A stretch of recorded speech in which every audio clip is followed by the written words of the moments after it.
സന്തോഷത്തിൻ്റെയും ഐശ്വര്യത്തിൻ്റെയും സമ്പൽ സമൃദ്ധിയുടെയും ഒരു പൊന്നോണം കൂടി കടന്നു വരികയാണ്. 2024 ഓണാഘോഷം വിപുലമായി തന്നെ ആഘോഷിക്കുവാൻ ഞങ്ങൾ തീരുമാനിച്ചു. ഇതെൻ്റെ ക്ലാസ്സാണ്.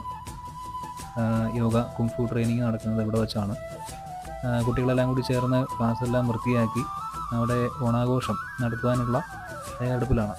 ഇത് നമുക്ക് നാളെ ഓണാഘോഷ പരിപാടിയുമായിട്ട് ബന്ധപ്പെട്ട് ഗെയിംസ് നടക്കുന്നുണ്ട്. അതിനുള്ള പ്രസൻറ്റേഷനും കാര്യങ്ങളെല്ലാം എല്ലാവരും കൂടി ചേർന്ന് അത് പൊതിഞ്ഞ് വൃത്തിയാക്കുകയാണ്. ഞാനും ഉണ്ട് കൂടെ. അതിനിടയ്ക്ക് നടന്ന രസകരമായിട്ടുള്ള കുറേ സംഭവവികാസങ്ങളും കാര്യങ്ങളും അടിയും വഴക്കും തമാശയാണ് കേട്ടോ. വേറെ വലിയ പ്രശ്നങ്ങളും കാര്യങ്ങളൊന്നുമില്ല. ഇത് കുട്ടികളുടെ ക്യാമറ കിട്ടിയപ്പോൾ അവർ തന്നെ പകർത്തിയ കുറച്ച് ഷോട്ട്സാണ്. വലിയ കുഴപ്പമില്ലാതെ അവരത് കൈകാര്യം ചെയ്തിട്ടുണ്ട്. അല്പം കൂടി അലങ്കാരപ്പണികൾ ബാക്കി കിടപ്പുണ്ട്. അത് ഞങ്ങൾ തീർക്കട്ടെ. അപ്പോൾ നാളെ കാണാം. നിങ്ങളുടെ ഓണാഘോഷം കാണാൻ മറക്കല്ലേ. Thank you.